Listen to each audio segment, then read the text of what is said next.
6 surgeons, 4 locations, 1 goal: to improve the health and lives of people in Oklahoma. At Oral and Maxillofacial Associates, we treat every patient like family. As the preferred dental implant and oral surgery specialist of the Oklahoma City Thunder, and with over 30 years of service to our community, we are trusted by professionals and dedicated to expert care.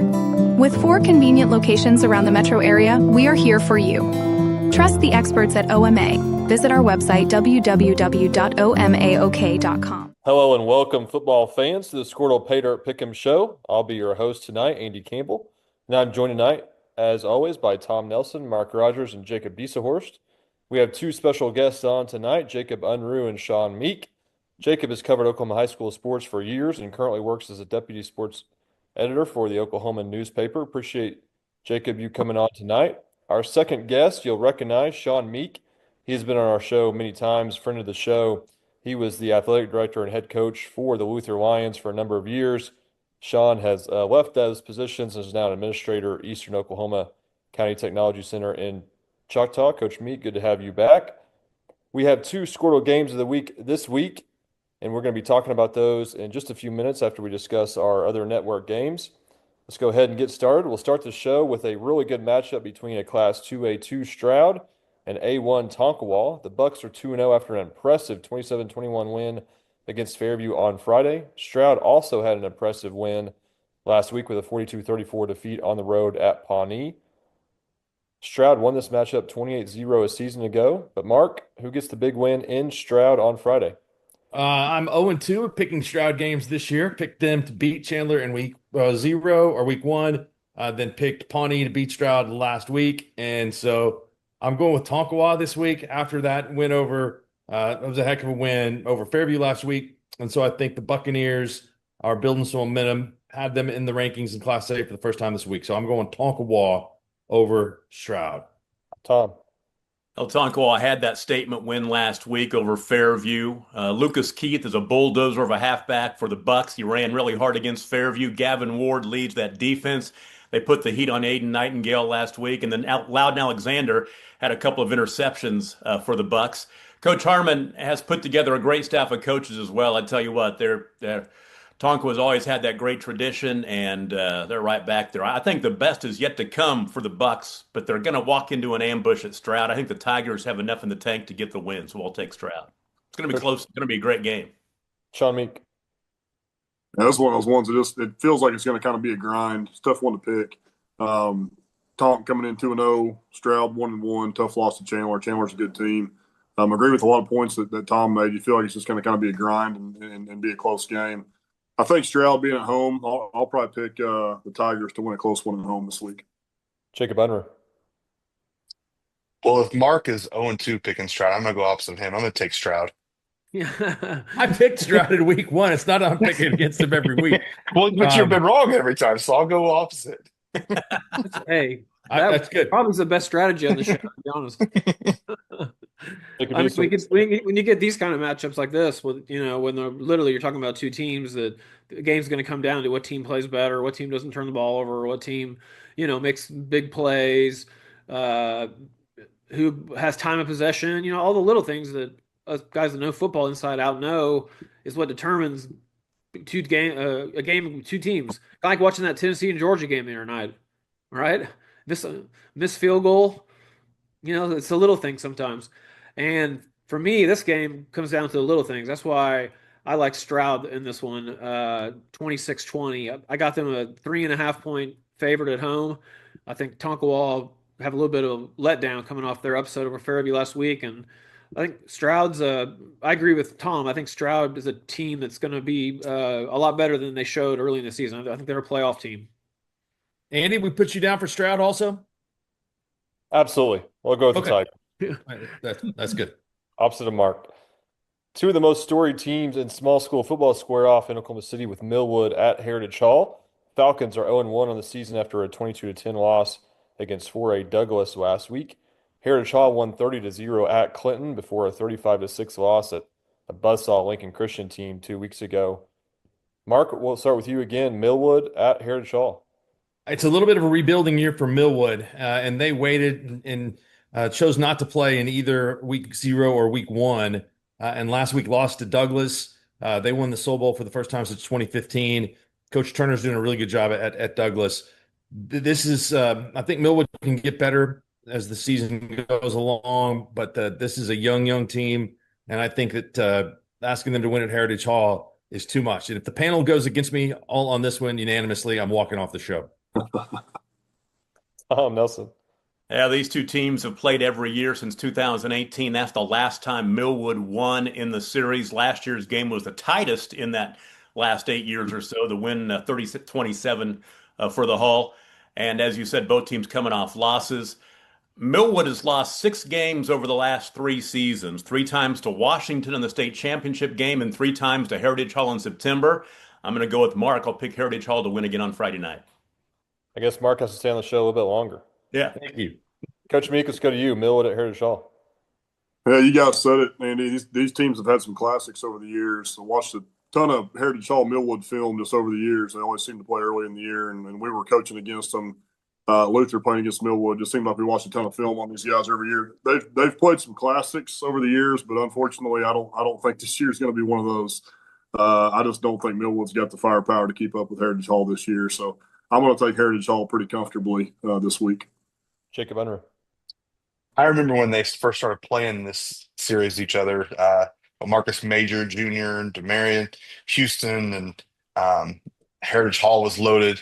But I'm with you guys. This isn't that kind of matchup. You got CJ Turnbull at Putnam City now instead of Millwood. I think really hurt when you lose your quarterback. And reports didn't sound good off of the Soul Bowl, so I've got to go Heritage Hall in this one pretty handily. Jacob Easource. Yeah, I'm glad we didn't pick Millwood and Douglas last week because I think we all would have missed that one probably. But hey, kudos to Douglas. That's a huge win for them. And you look at the each of these teams' preseason previews, and Millwood's definitely got a lot of young players. If they can generate some big plays, maybe get a lead in this game, then they can maybe keep it close for a while. But they're going on the road to Heritage Hall, and Heritage Hall has revenge on their minds. Heritage Hall's got a really good defense, too, which, Millwood might be a little bit prone to turn the ball over, I think. And so I got Heritage Hall 21.5-point favorite at home, and I have them winning 38-14. All right, we're going to go to 8-man football for our next pick 'em matchup. Sealing Wildcats are 3-0 and looking absolutely dominant so far with a 46-0 defeat of OBA last week. Pioneer is also 3-0 after a 30-24 win over Class C Timberlake a week ago. Tom Nelson, who stays undefeated this week? Oh, Pioneer showed me a lot on Friday night in their win over Timberlake. They really imposed their will on the Tigers, racking up almost 300 yards all on the ground. The key for Pioneer is the health of Branson Doyle. He may have had one of the best 3-minute runs on a football field I've seen in a while.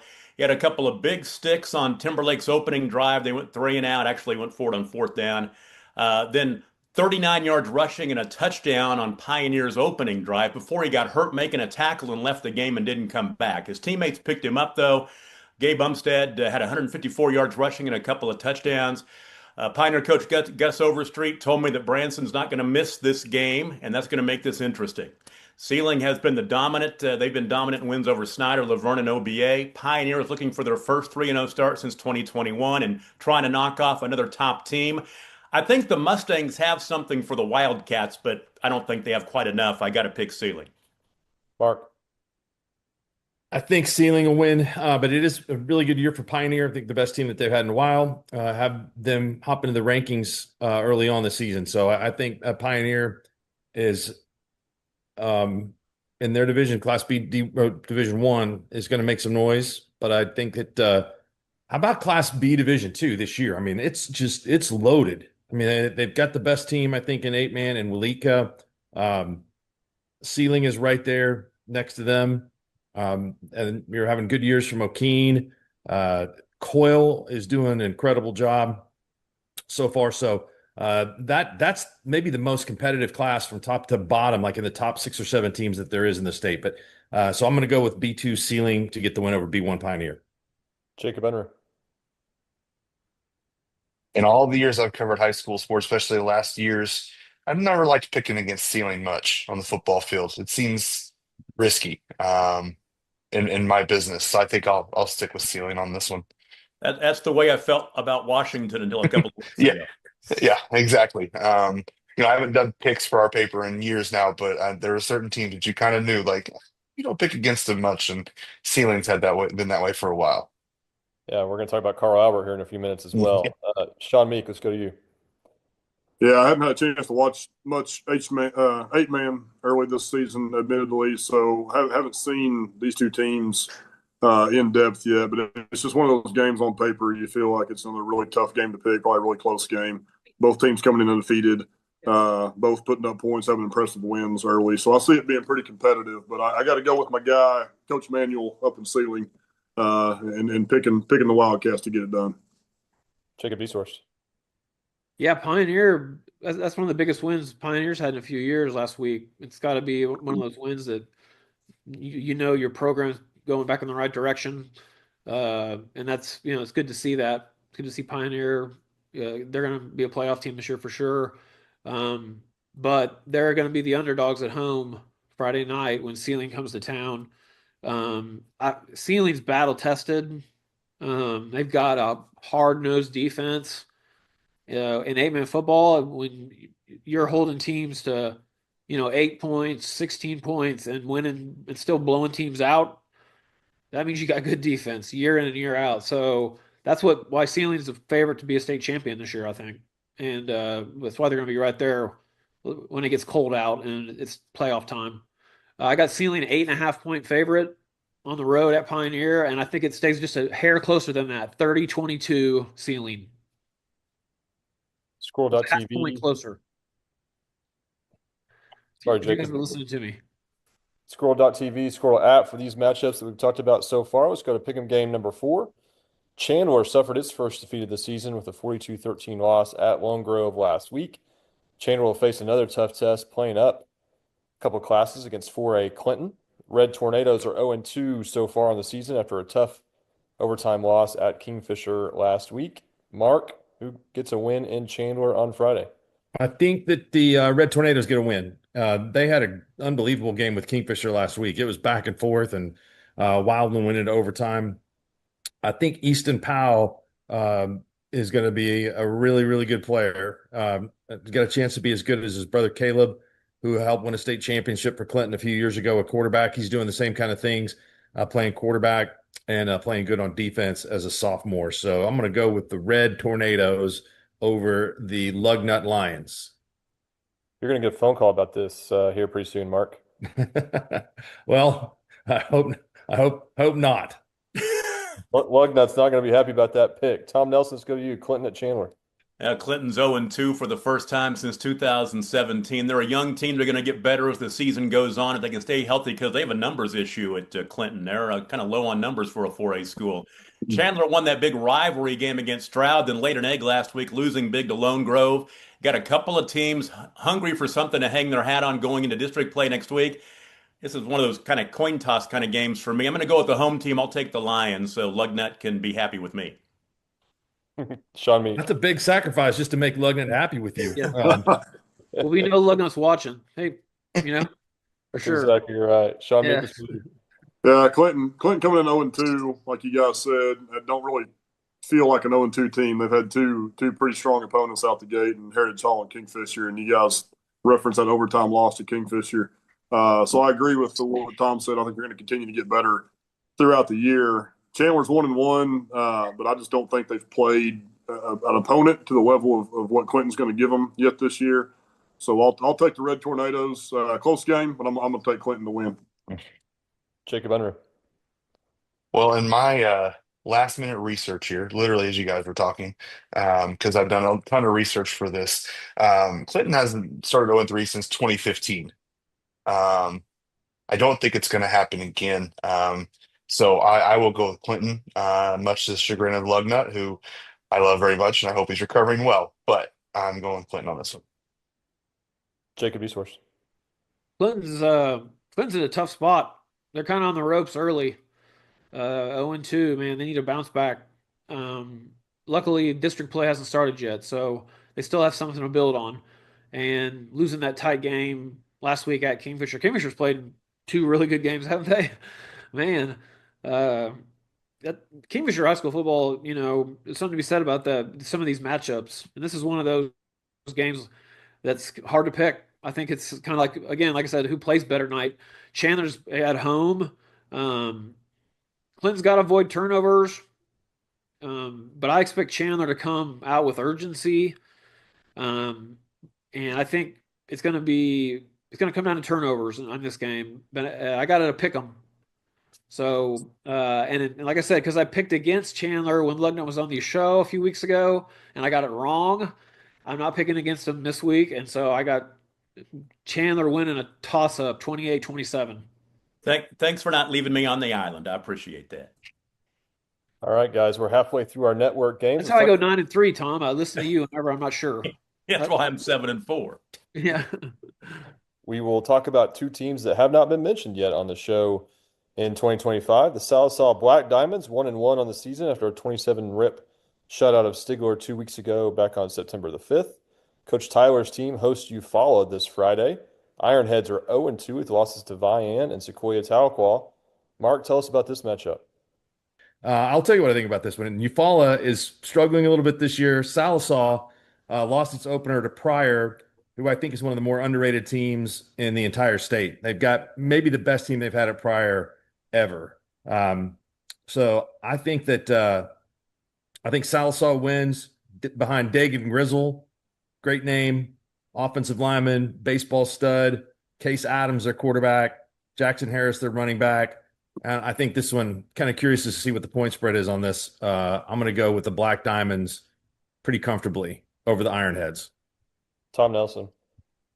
Yeah, the Class 3A Ironheads have already been spanked by a couple of pretty good 2A teams in Vian and Sequoia by a combined 70 points. And this week they get a ranked 4A team in Sallisaw.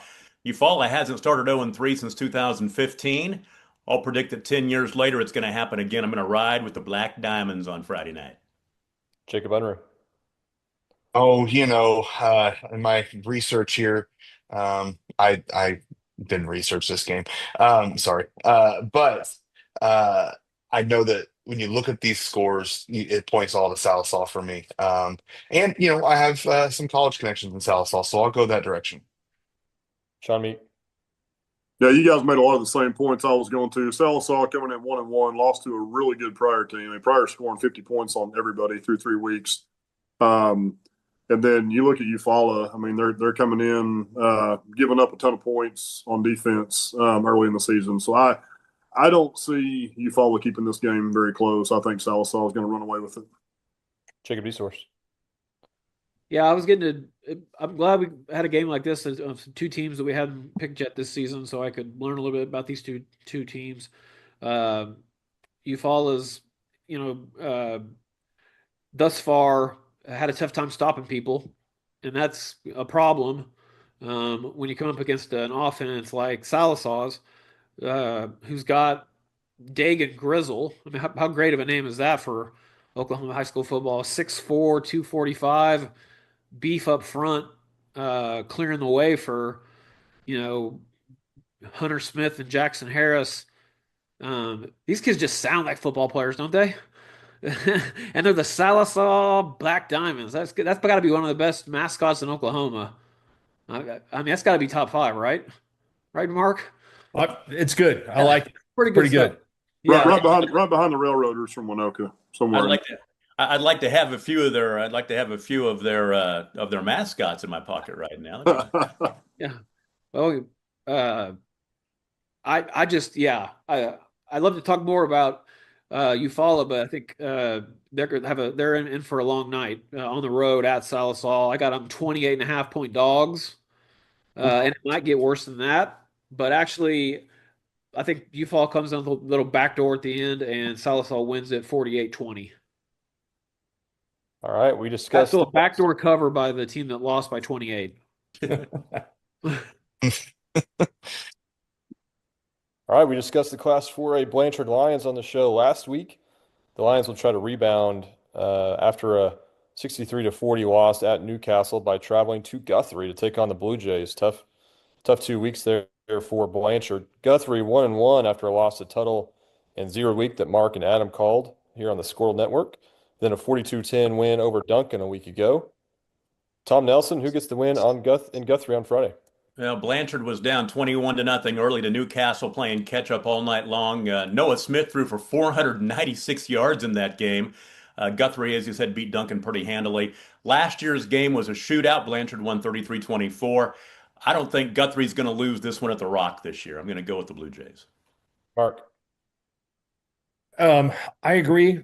What a crazy shootout that Blanchard had last week with Newcastle. Cole Watkins had 200 yards receiving. Noah Smith over 300 yards passing. But Guthrie kind of returned to form with Kelly Beebe and the defense doing the things that Guthrie's defense does against Duncan last week, forcing a lot of turnovers. Dalen Rice is going to get better as the year goes along. Their quarterback is a junior. And I think that Blanchard gets out-muscled up front. And so Guthrie turns the tables on Blanchard this year. But I think this game will be really close. Blanchard won it last year. Guthrie's got a little, definitely a home field advantage there. So I'm still I had my games all listed in order, and we're going around, jumping around on the script tonight. It's throwing me off a little bit. Me so too. I'm going to go with, Yeah. and we may have to get Swish on the phone for the second half of the show. I'm going to go with Guthrie here, though.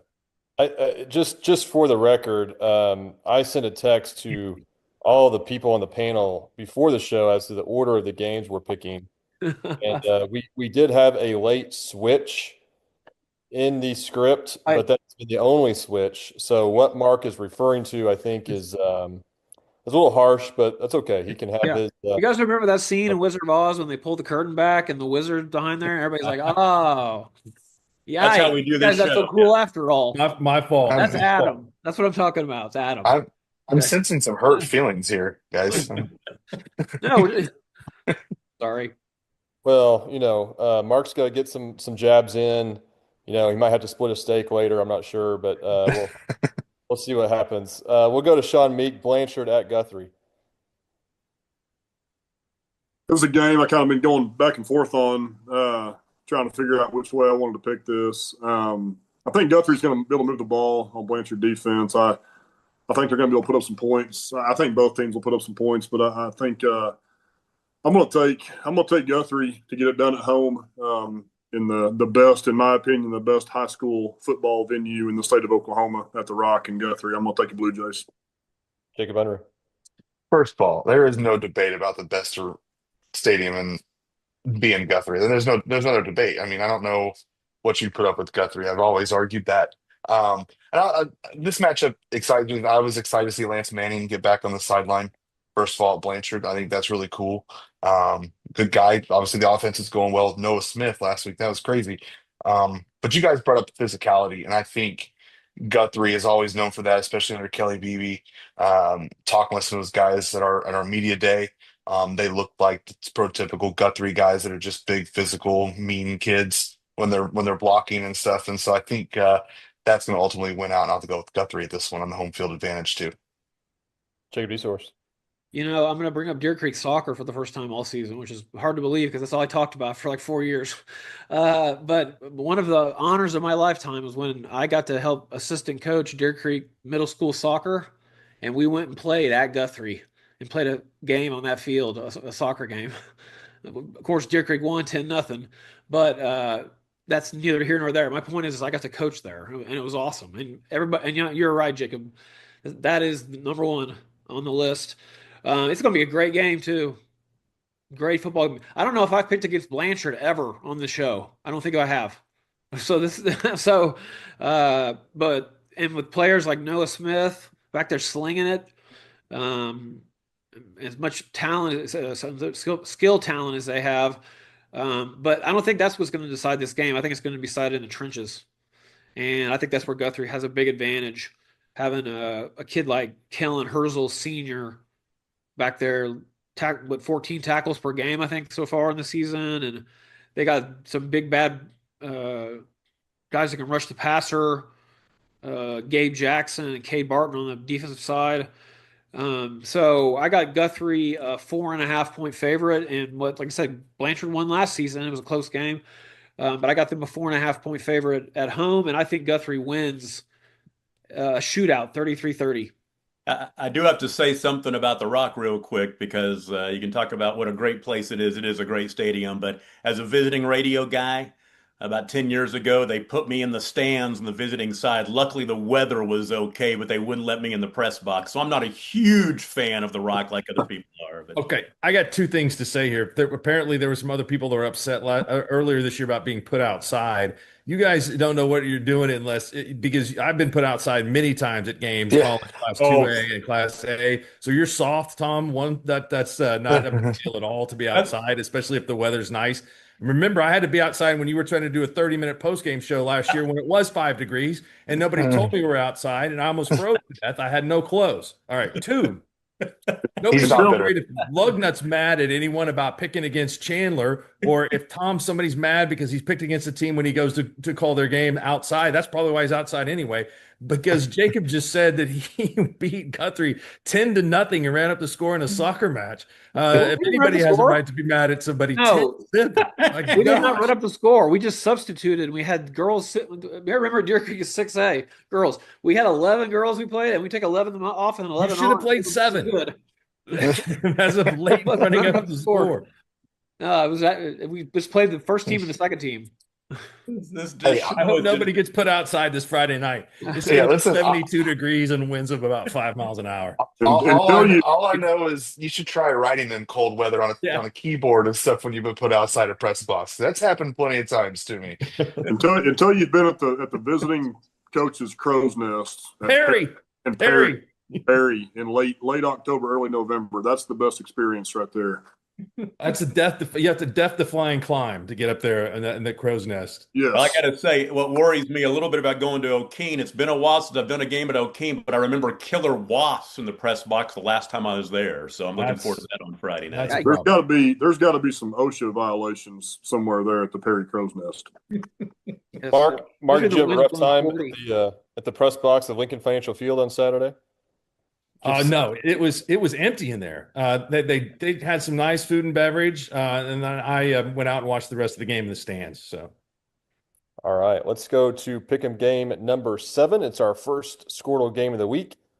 Guys, stop me if you've heard this before, but Carl Albert is undefeated with dominant wins over Midwest City and Eisenhower. The Titans get a tough test this week as the 2-0 Stillwater Pioneers come to town. Stillwater won at Tulsa Union before dismantling Enid 69-0 last week.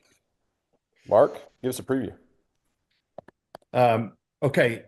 The last 2 weeks, the state's longest winning streak has ended. Washington was beaten the week before by Sulphur. Tipton got beat by Hollis last week. And so this week, the state's longest winning streak now in the hands of Carl Albert. And so I think it's going to be 3 in a row. Carl Albert is rebuilding a little bit this year, but that doesn't mean they're not good. Anderson Collier's taking over at quarterback, but they just lost so much talent a year ago that I think that they're still the team to beat in Class 5A, but I think they're down a little bit from where they were last year. They have to be because that was just an incredible team. Stillwater is coming off recognizing Rusty Atkins, who's a longtime coach there who passed away this summer. They blew up Enid the other night, and they've got all kinds of young kids on this team. David Thomas, stud wide receiver. Jaden Adams has stepped in at running back, ran for 248 against Union in week 1. This Stillwater team they're building a beast. I mean, they're loaded this year, and they've got a lot of young kids coming up through the ranks that are going to be good. So I'm going to go Stillwater over Carl Albert. Tom Nelson. I do think Stillwater has the talent and experience to end the state's longest winning streak for the 3rd week in a row, like Mark said, but I can't pick them. Just like I said about Washington a couple of weeks ago, I can't pick against them until somebody steps up and beats them. They've earned that. They haven't lost since Coweta did it in the opener in 2022. I'm going to take the Titans in a close one. I'll go up, Mark. Jacob Unruh. This is one I've been debating all day, honestly, because all these points you've made, Carl Albert's at home, which is always a big advantage for them. I lean to Stillwater, a team that dismantles Union, and I know Union's kind of rebuilding too at the 6A1 level. But a team that dismantles Union like they did with the running back they did, and it sounds like this game's going to be a lot of a lot of running back focused game.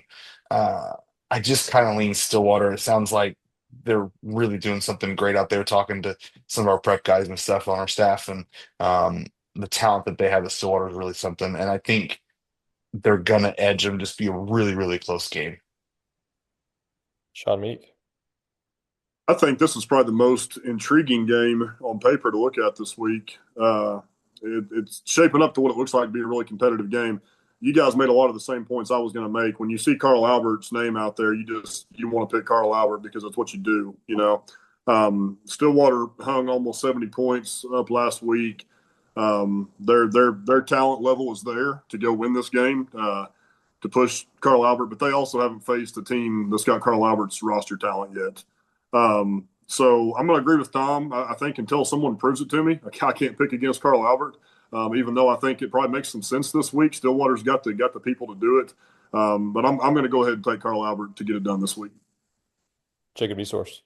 I'm going to say it now. This might be the matchup of the year in Oklahoma high school football. It's definitely one of them. I mean, we've had some great matchups in the weeks leading up.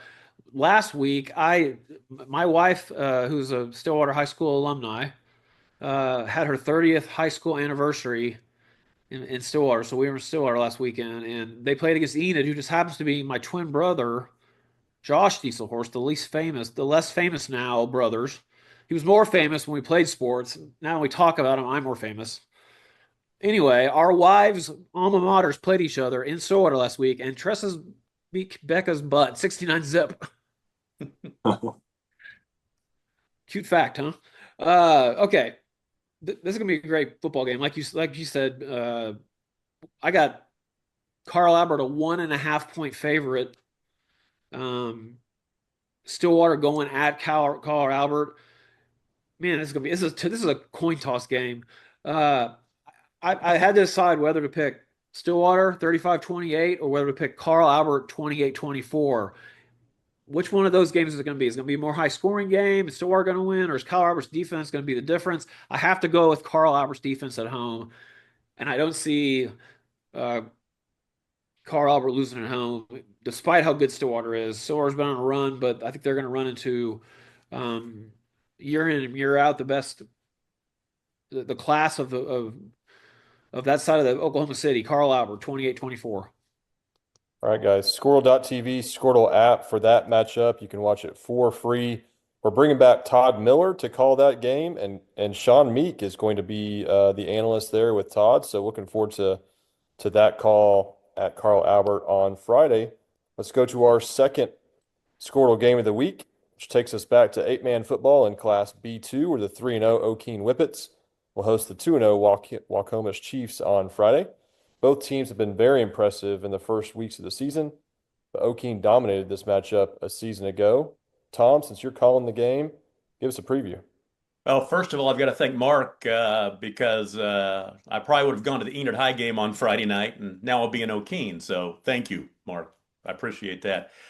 After 3 wins on the road, the Whippets finally get to play at Whippet Field. Tanner Allen's in his 3rd year at Okeen. He's got 2 10-win seasons already. This is a program, kind of hard to believe when you think about where they were 15, 20 years ago. It's a program that hadn't had a winning season since 2015 before Tanner showed up a couple of years ago. Their defense has been rock solid, returning 7 starters and posting a couple of shutouts to start the season. That D is going to be challenged by the offensive weapons that Wacomas has. Wyatt Smith, Ethan Brueggemann, and Mason Phelan. Wacomas has scored 114 points in 2 games, but this is a big step up in competition. Okeen has won 21 of 22 in the series, going back to 1969. Last year, Okeen playing 160-20 was the final last year. Now, the Whippets are going to get a playoff-like run over the next month or so. They play Wacomas, Pioneer, and Sealing with the bye week thrown in there as well. It's been years since I've been in the press box in Okeen. I'm looking forward to it. Hopefully no wasps. No wasps. Mark Rogers, let's go to you. Yeah, the wasps that is a problem. Having wasps in a press box that makes the call a lot more interesting. I mean, I did not know the dominance of the history of the series, but Tanner Allen knows. I think he knew that Okeen is a place that's ready to win. So I don't think Wacomas can make up the difference in last year's game. I had that one 74-20. There must have been a late touchdown in there, or somebody reported a score wrong or something like that. So they put up 74 last year. I think it'll be closer this year, but I'm going to go with the Whippets, who have yet to allow. I don't think they allowed a point unless they allowed one last week against Gary. We have a former 8-man All-Stater on the panel tonight. Let's go to you, Sean Meek. Always fun to talk 8-man football. So I see this being a very good game. I tried to do some research on this today. I didn't realize that that Wacomas was being led by Coach Donaldson now, Rustin Donaldson, which he's an old Covington Douglas Wildcat. We had some battles in high school back in the early 2000s. I got no doubt that Rustin's doing a great job at Wacomas. And then Coach Allen at O'Keene, he's an old Winoka guy, and I've been impressed with him ever since he got to Winoka. I remember I went to a Winoka game, I think his first or second year there, and I watched, and I just, I was impressed with everything he was doing from day one. So got two good coaches. I think that O'Keene is prepared with Coach Allen to go compete with the best in Class B and possibly go compete for a state title. So very competitive game, but I think the Whippets are going to get it done. Wacomas at O'Keene. Let's go to you, Jacob Unruh. The history of the matchup was news to me as well from Tom there. I appreciate that. And I was already leaning towards O'Keene, mainly because I just like the mascot with Whippets. Hard to argue with that. It's a cool mascot. And the last time I went to O'Keene was over a decade ago when I wrote about the Dobrinsky quadruplets for the Oklahoman. And so I always have fond memories of going there and writing that Friday Night Lights story that I did back in the day. And so I always have a soft spot for O'Keene. Yeah, it'll be, I don't know, Mike Dobrinsky, of course, now he's a legislator. He used to be the Yeah. PA guy out there. I Yep. wonder if we'll see him in the press box on Friday night. I don't know if he's still Yeah. doing that, but So when I wrote that story that year, he was the PA guy. Yep. The daughter was a cheerleader, and the three boys were the seniors on the team, and it was crazy and stuff. So they're all grown up now and everything, of course. But that was one of my favorite stories I wrote when I was in the prep beat. Yep. I am told by inside sources that Mike still is the PA man in O'Keene. So, Tom, I'm looking forward to seeing him. on Friday. I've sat in his office many times and told high school stories, high football stories, and basketball stories over the years. I Well, got the tell O'Keene him I said hi. Rattlesnake Festival too as the number 2 rattlesnake festival in the state behind the Mangum Rattlesnake Festival. They did have a helicopter giving rides the year that I went to the O'Keene festival, but the Mangum JCs actually took us out and allowed us to hunt rattlesnakes, and so that's how they get the edge over the O'Keene festival. Mark, have you had a chance to eat rattlesnake by chance? I did eat rattlesnake, and I'm glad to say that I don't have to do that anymore. I did it one time. It was very, very, very tough. Fried, smoked, blackened. It was fried, and it was there's still a mental obstacle there. Like I know that I'm eating rattlesnake, so it doesn't allow me to enjoy it very much. Well, It's tough. It's tough as a boot. I'm scared to death of snakes, but doing the live remote broadcast for the radio station 5 straight years in O'Keene, I'm still scared to death of snakes, but I got way too close to rattlesnakes too often out there. I tried to, since I'm live on the radio, I was trying to be, look like I was tough, but I was peeing down my leg. Sean, some disrespect there from Mark on the Winoka rattlesnake hunt. Well, no. So I haven't been there, so it's not eligible. Then you can't rightfully rank, rattlesnake hunts if you haven't been to Winoka yet. I can only rank the ones I've been to. So maybe we'll go to the Winoka one sometime. If you ever get a chance to go to Winoka rattlesnake hunt, go to the Winoka Saddle Club and go look up the history of it, okay? And go look at what name has dominated the Winoka rattlesnake hunt for the last 30 years. Oh, is it the Meek name? I'm not going to tell you the answer to that question, Mark. You got to do some research on your own. Now, does the Winoka Saddle Club do something as good as the Bremen Saddle Club that may make fry bread for the K County Fair? I haven't been to the Bremen Saddle Club, so I can't rightfully rank those, But you guys are writing all this down. Everybody that's watching, this is like your schedule for the next 3 weeks. Yeah, I'm not going to a rattlesnake hunt. I'm good. Yeah. I'm going to pass. Snakes aren't my thing. It's my turn to talk. When I was a kid, I didn't know there was all these rattlesnake hunts. I thought O'Keene had the only one because that was the only one we ever went to. And speaking of best mascots, you can't go in the state of Oklahoma best mascots without mentioning the Baby Blues. with the Whippets and O'Keen. And Tom, to your story earlier, O'Keen had a real big problem with Yellow Jackets back when I played at Fairview, but they were orange and black Yellow Jackets, and they did not like it when we came to town. Just put it that way, especially in hoops. I think Josh and I both had our high scores of our careers in that gym. But back to football. Sorry, O'Keen. Now I'm going to pick you guys to make you feel better. O'Keen has got the advantage in this game. 10.5 point favorites. And O'Keen does have the best rattlesnake hunt. Sorry. I noticed Mark called it the Rattlesnake Festival, and then Sean referred to it as a hunt. And then I knew that Sean's hunted rattlesnakes before when he called it the hunt. Because I always called it the hunt too when I was growing up. But anyway, it's going to be a great game. O'Keen, 10.5 point favorites, and O'Keen wins at 38-28. It was a festival for you too, Jake. It Yes, wasn't it is a festival. I know. Well, I never went hunted. I just walked around and tried to say hi to pretty girls at that age. Jacob, you got Warika, Apache, Winoka, O'Keen, Mangum. You got a whole round you got to hit. I've heard there's some rattlesnakes out there. I know when you golf, when you go look for your ball in the rough, you better. Well, I'll tell keep you your what, eyes up. if you're ever golfing at Roman Nose in like April, I mean, you better be ready because you're going to see at least one of them. Sean Meek, by far the most knowledgeable rattlesnake guy we've ever had on the panel. I know where I'm not playing golf in April. Yeah, that's exactly right. Well, shout out to Waukomis and O'Keen, both Skordle Network schools. Skordle.tv, Skordle app, O'Keen Whippets.tv for that matchup. Really looking forward to hearing Tom and Adam on the call Friday night in O'Keen. I wish I could say that we'd get there early enough and get the camera going early enough to catch the whippet running around the field, but they don't do that anymore. They had a whippet that ran laps around the field in the pregame, but he got too old, but that was been 15 years ago, so that dog's probably not around anymore. But I do miss the pregame whippet laps around the field. That's a sad story. I think PETA shut that down. Real, least heard. But All right, we're going. Those are our 8 network that's our games. first PETA reference ever on the show, guys. That was big. We're Sorry. going to discuss 4 of the Skordle non-network games in the state of Oklahoma this week.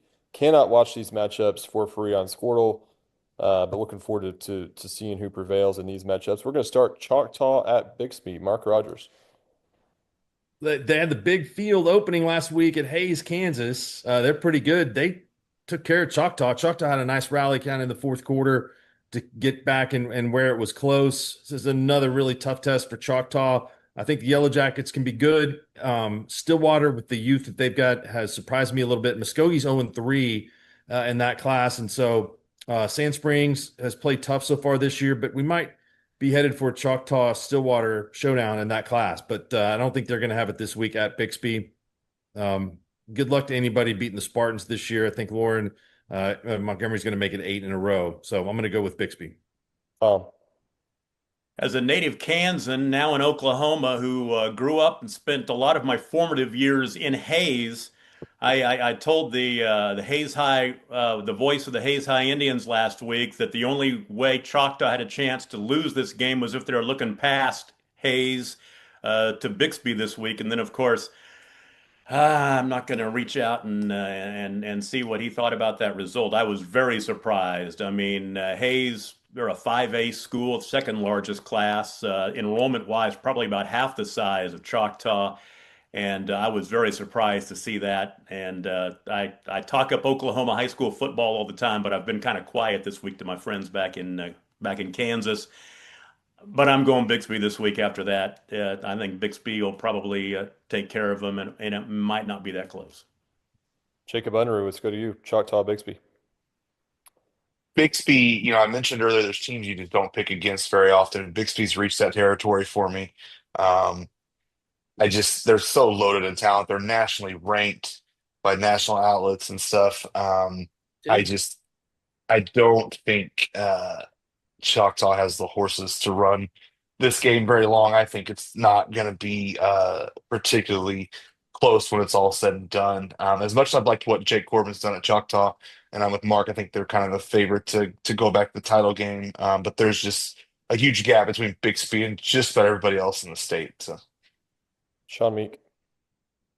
Yeah, so you guys mentioned Choctaw had a tough loss up at Hayes last week. I do think they're a team that's going to continue to get better throughout the year, and I think they're going to be right in the mix in 6A2 when it gets into November and December. And I'm going to catch a little bit of backlash for this pick because I work in Choctaw every day.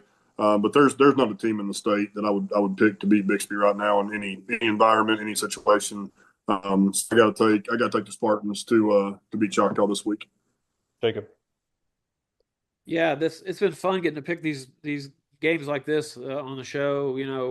This is another classic matchup. These are two of the most elite programs in Oklahoma high school football over the last 5-10 years. As long as we've been doing this show, we've been talking about these two teams being at the top of their respective classes and having championship caliber teams year in and year out. And I agree with Sean. Choctaw will be there at the end, 6A2, and it comes down to the playoffs. They're going to be in the mix and make a lot of noise and have a chance to win it. But going to Bixby, and I also applaud Choctaw for playing a schedule like this and going at and playing teams, going on the road, playing at Hayes, Kansas, and then going on the road and playing the best team in the state, top 10 ranked team nationally. Kason Kirby back at starter at quarterback for a team that is the team to beat in 6A1. It's the team to beat in Oklahoma. It's the number one team in Oklahoma. And they're fun to watch too. If you get a chance to watch Bixby play, I got to watch them the last few years. But now I'm stuck watching seventh grade football because I have a seventh grade cheerleader. I was at Deer Creek Piedmont on Tuesday night. So anyhow, Bixby's a team. Same with everybody else. I'm going with the panel here. I had this line 27.5. It's one of those lines. Remember, you guys look at the lines every week and you're like 27.5. Like, oh, that seems like they should win by 28, right? And I don't know, man. It's one of those trap lines. But I think Bixby, 48-21 is the final. So they win by 27. So don't bet on Bixby, but they're going to win. All right. Piedmont at Norman. Tom Nelson. Now, Piedmont hasn't given up a point yet. They've shut out Midwest City and El Reno. They've had a couple of weeks to get ready for Norman. Don't be surprised to get caught looking ahead a little bit. They play Choctaw in their district opener next week on the road. I'm looking for an edge here, and I'll take that and the fact that Norman's at home, not to mention that Norman won last year 41-14. I'll take the Tigers in this cat fight. Mark Rogers. Hey, Norman's good. They go to Norman North and knock them off in the first game that they played in their home stadium. Crew Knowles had a pick six to start that game. Then they handled Santa Fe last week. And so, credit to Piedmont for scheduling up a class. And this is a pretty big difference, I think, in enrollment here. So I'm going to go Norman over Piedmont. Piedmont's, I think, probably should mention Piedmont as being a team.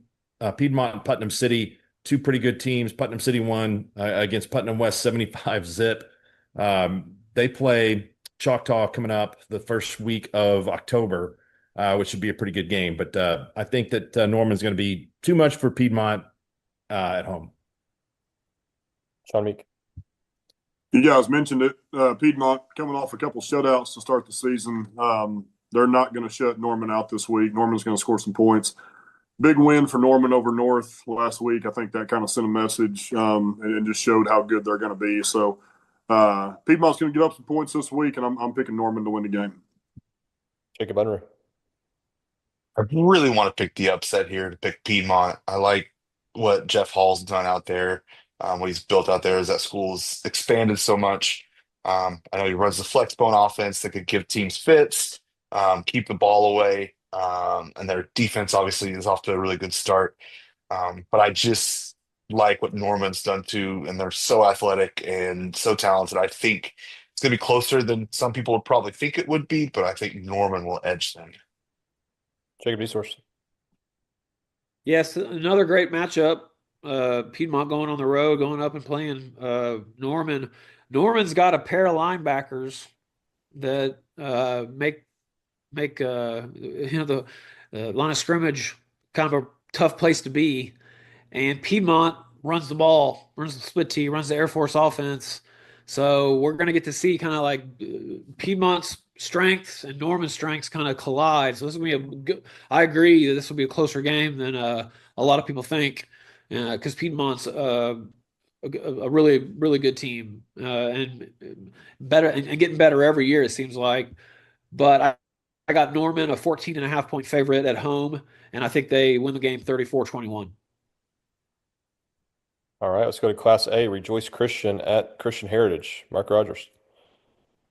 This one was a matchup that they played twice last year. Rejoice won both of those on the way to the state championship. I think CHA is down a little this year from where they were last year when they made that great run in the playoffs. So I will go with ZZ Oklahoma and Camion Compton Nero and the rest of Rejoice to bounce back after losing to Cassia Hall. So give me the Rejoice Christian Eagles. Yeah, Rejoice has had 2 weeks to marinate about that loss to Cassia Hall. Christian Heritage has been shut out by OCS and then shut out Crooked Oak. This is not a good spot for CHA. I think Rejoice wins big. Jacob Unruh. Yeah, I think Rejoice is the favorite here in my pick here. When you've got a combo like ZZ and Camion Compton Nero, it's going to be really tough at that level for someone, and no matter how good they are, to stop that combo at the Class A level. But I think Christian Heritage, like you said, is a little bit of a transition after last year's run. So I think Rejoice is going to run away with this. Sean Meek. Sean, you're on mute. Sorry, guys. I agree with what you guys. I'm going to pick Rejoice to win the game, but I do think it's going to be a little closer than most people might think. CHA is kind of a weird place to play. We played there a ton. I think it's kind of a tough place to play. So I do think Rejoice is going to win the game, but I do think CHA will keep it close late. They always play hard. They're always well coached. So I'm going to take Rejoice, but a little closer than those folks probably. All right, Rejoice CHA. Jacob Beeshorst. Yeah, another really great game. Rejoice Christian. Mark was raving about Camion Comptonero a few weeks ago, saying he might be one of the best players in the state. And so he's definitely an athletic vertical threat and a mismatch against every team that Rejoice Christian plays against. And then speaking of size and speed, uh, I'm not going to act like I can still pronounce that kid's name right. Somebody pronounce it for me so I don't get it wrong. With the last name like Diesel Horse, that's like so disrespectful.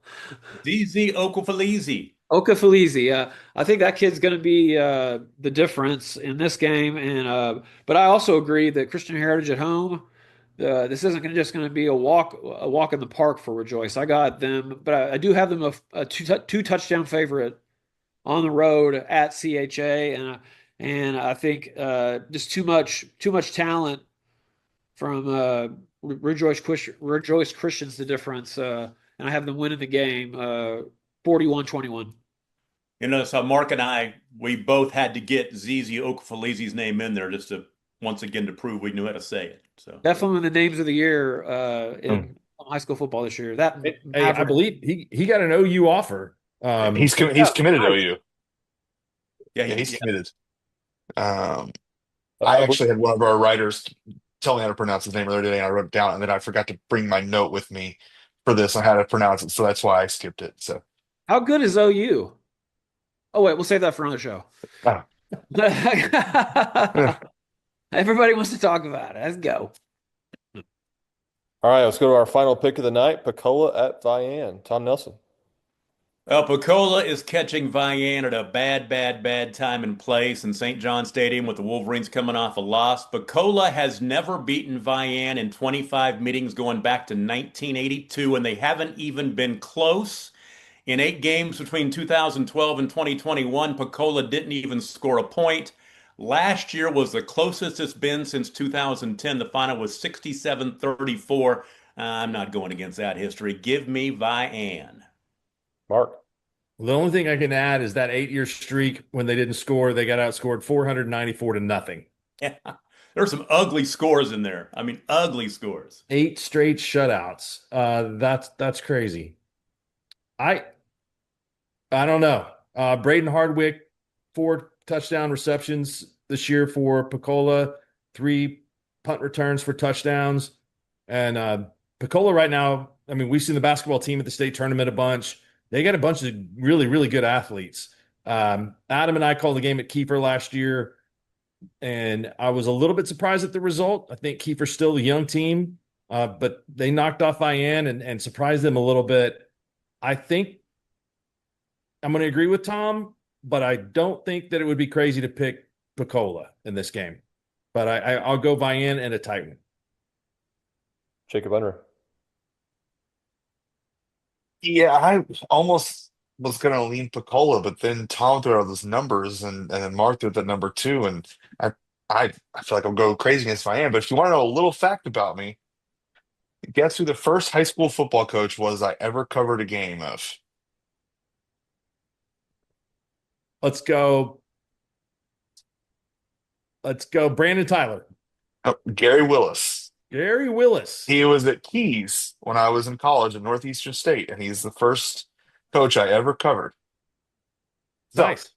I'm just going to lean that way because of Gary and my history with Gary. I'll go by on the edge, but I don't think it's going to be. I think it's going to be really close. Is what I'm trying to say. Sean Meek. But Tom mentioned kind of the one-sided history between these two schools with Vian dominating Picola over the years. Sometimes that's a more difficult mental hurdle to get over than some on a talent level. Some years, just knowing that you haven't got over the hump and beat them. I do think if there's a year they're going to get it done, I do think Picola has the ability to beat Vian this year. But again, sometimes that's a tough mental hurdle to get over. Vian at home, they're tough. I'll take Vian in a really tight, close game late. Jacob, D-Source. Yeah, Picola's got some studs, man. They got a bunch of Posey and Antoine Thomas and Gerald. Very talented bunch. This is going to be unlike other games in this series in that this is going to be a really competitive football game. I think Vian knows that, and I think Vian, being coming into the season, one of the favorites to win the gold ball or being in the mix for the gold ball at home is going to have something to prove. They've got, Riley Ellis is going to have to deliver under pressure in a game like this, and Mason Wright, the other kid, the explosive player they have. This is going to be, like I said, a great football game. I got Vian a 10.5-point favorite, and I think they win at 28-21. All right, guys. Well, thank you all for joining us on the Skordle Pater Pick'em show this week. Be sure to tune into Skordle.tv or the Skordle app so you can watch the network games we just discussed for free. As a quick reminder, Stillwater at Carl Albert with Todd Miller and Sean Meek on the call, and then Waukomis at O'Keene with Tom Nelson and Adam Diesehorst. Those are our two Skordle games of the week this week. Thanks as always to our sponsors and our guests tonight, Coach Meek and Jacob Unruh from the Oklahoman. Enjoy all the football this week, Oklahoma. We'll see you back next week. It's time to enjoy the sweet taste of Brahms Strawberry Shortcake Sundae. Our creamy vanilla ice cream is nestled on top of Brahms fresh-baked golden bundt cakes with spoonfuls of delicious strawberry topping all around, complete with fluffy whipped cream and a cherry to create the perfect flavor combination. Strawberry goodness is waiting for you at Brahms.